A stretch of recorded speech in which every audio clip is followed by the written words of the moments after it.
Dominic Quinn. Je ne sais pas si vous êtes d'accord, mais moi, je donnerais ce run-là à Dominic Quinn. Je pense que oui, parce qu'il faut qu'on... Les coups de puissance dans le combat, dans le round, je veux dire, ils étaient donnés par Gwynn. On va voir justement cette séquence où Gwynn, vous avez vu au corps, là, il y a eu 2 coups et l'uppercut, et ensuite la gauche et la droite des crochets finalement qui viennent et qui touchent Jean-François, qui s'en est bien sorti cependant. On voit qu'il a acquis l'expérience. Il n'a pas paniqué trop, là. C'est bien. Il a bien encaissé, il n'a pas paniqué trop. Il a mangé quelques coups solides. Ça passe à une belle défensive, quand même bouge. Il roule bien avec les coups. Un bon uppercut. Mais il ne faut pas qu'il passe le plus fort des 10 rondes à côté d'un cadre non plus. Non, non. J'ai discuté avec Jean-François justement il y a quelques semaines, puis il me disait c'est assez rare dans ma carrière où j'ai gagné les premiers rounds. Et ça continue. L'important, c'est de gagner les autres. C'est nos habitudes. L'important, c'est de gagner les autres, en gagner plus que l'autre aussi. Il faut prendre ça comme un bon signe. Oui, c'est ça. On va voir ça, là. C'est le deuxième round. Rappelons que c'est un combat qui est prévu pour 10. Mais tu peux voir la vitesse aussi de Dominic Gwynn avec le jab. Alors, puisque Ross est revenu, évidemment, on va revenir, nous, avec la fameuse carte de Ross, ses pointages. Et le premier round, comme on l'a mentionné, donné à Dominic Gwynn. On va voir ça jusqu'à la fin de la soirée. Dans le cas de Dominic Gwynn. Tu vois, ça, c'est quelque chose qui est arrivé qui est très important maintenant. Bergeron, il ne faut pas qu'il laisse Gwynn reposer quand Gwynn veut reposer. Tu vois, Gwynn, il prend son temps. C'est là que Bergeron, parce qu'on sait qu'il... Exact, parce qu'il est en bonne forme physique. Il est capable de... On sait qu'il est capable de travailler à une haute intensité, donner beaucoup de coups de poing dans chaque ronde pour 10 rondes. Il faut qu'il fasse. Il ne faut pas qu'il laisse Gwynn relaxer, puis qu'il conserve son énergie, puis après ça, il ouvre avec des gros bombes.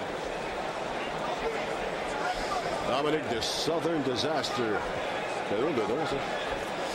Désastre du Sud. Ça veut dire quoi, ça?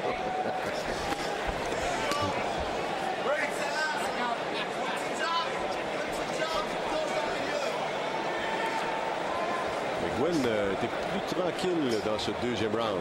Jean-François, je trouve qu'il manque un petit peu d'intensité dans ce deuxième-là pour prendre l'initiative. Oui, de reprendre qu'est-ce qu'il avait perdu, mettons, dans la première, de s'imposer un peu, travailler derrière le jab, sort la main gauche rapide. Parce que Gwynn, qu'est-ce qu'il va essayer de faire, comme il fait maintenant? Il va accrocher. Il va essayer de boxer 1 minute par ronde et essayer de gagner le round dans les 1 minute. Donc, dans les 2 autres minutes, Bergeron, il faut qu'il soit busy, il faut qu'il travaille, il faut qu'il gagne le round dans les deux premières minutes. On a vu l'expérience justement de Gwynn. Tu as vu comment il retenait la main droite de Bergeron. Mais regarde, quand Bergeron lance des coups de poing, hein, Ben, il touche, là. Oui, absolument. Il a touché avec deux belles mains gauches, Jean-François, dans ce temps-là. 2 solides avec sur un dos. Là, attention, crochet. Il y en a eu un, la tête a touché légèrement. Là, Gwynn, attention! Il a placé une bonne droite. Oh, Jean-François ici en difficulté. Les uppercuts et les 2 mains. Et Jean-François qui se trouve au plancher. On le voyait venir. Il va prendre son temps pour se... Il y a un gros trou. Oh, ça va pas bien. Attention, attention. Il dit qu'il est d'accord, qu'il est OK, mais pas sûr de ça. Est-ce que Jerry Boland va lui permettre de continuer? Non, c'est terminé. C'est terminé. Et là, Jean-François, je ne suis pas d'accord, mais on voit qu'il... regardez-le marcher, là. Non, ça va pas bien. Je pense que Boland, il a fait une bonne décision. Ça aurait pu être dangereux pour Jean-François. C'est sûr, c'est l'orgueil. C'est l'orgueil qui déboxe. Écoute, t'es boxeur, là, tu le sais, là, tu en as dirigé assez. Là. Tu veux jamais faire, surtout pas devant ton public. Surtout quand t'es pas habitué non plus d'aller au plancher. Jean-François, on n'a pas vu souvent un branlon, on n'a pas vu souvent aller au plancher. Quand t'es pas habitué, c'est difficile de savoir comment réagir. Hein? La dernière fois, c'était aux Jeux olympiques. Exactement. Et ça fait 12 ans de ça. Oui, parce que je regarde sa fiche, j'essaie de voir s'il est déjà allé au plancher dans sa carrière. Puis à date, j'ai pas rien trouvé. Là. Je pense que c'est la première fois. Pas juste qu'il perd par knockout, il n'a jamais été envoyé au plancher. Mais tu vois, c'est ça. Qu'est-ce que je vous disais? C'est qu'on a laissé Thompson rien faire pendant 2 minutes et 15 secondes. Relax. Là, il y a un boost d'énergie, puis il ouvre la machine et il pince Bergeron. Oui.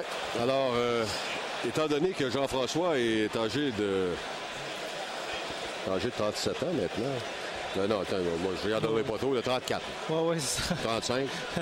Juillet, 35 ans. Alors, OK, 35 ans.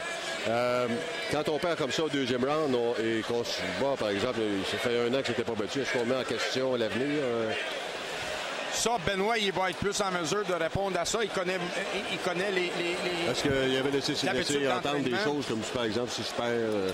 parce que là, on sait qu'il est maintenant pompier temps. Oui, exactement. Jean-François s'était assuré là, un avenir sans quelque chose. Pour lui, la boxe, c'est un passionné de boxe. Il adore la boxe. Ouais. Il voulait revenir. Il avait envie d'avoir une opportunité, lui aussi, parce qu'il ne veut pas. Quand tu as passé ta vie dans la boxe, tu veux espérer avoir la chance d'un gros combat.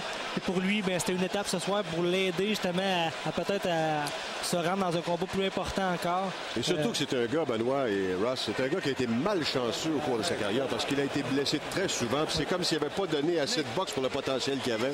Alors, c'est peut-être pour ça qu'il s'est accroché aussi longtemps. Et là, il fait signe à la foule parce qu'il apprécie beaucoup la foule et la foule lui rend bien. Et est-ce que ce sont des signes d'adieu? Je ne sais pas. Je ne suis pas sûr qu'il va prendre sa décision ce soir de toute façon. Non, on ne devrait pas non plus. À 2 minutes 40 du deuxième round.